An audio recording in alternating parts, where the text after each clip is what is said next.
In today's video, we'll guide you on how to turn off Open to Work on LinkedIn easily. So let's dive in. First, log in into your LinkedIn account and head to your profile.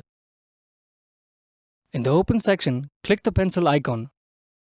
From here, you can either remove the green frame while still allowing recruiters to know you're available by selecting Recruits Only, or fully delete Open to Work from your profile by hitting Delete from Profile and confirming the action. Now you can do the same for your mobile device. If you are using LinkedIn mobile app, start by typing your profile picture and tap the pencil icon next to Open to Work. You can choose to delete the feature entirely or OPT for recruiters only to keep your search private from your network.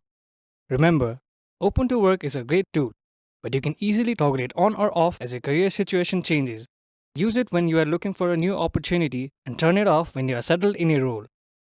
Thank you for watching. If you find this video helpful, please don't forget to give it a thumbs up and subscribe to our channel for more.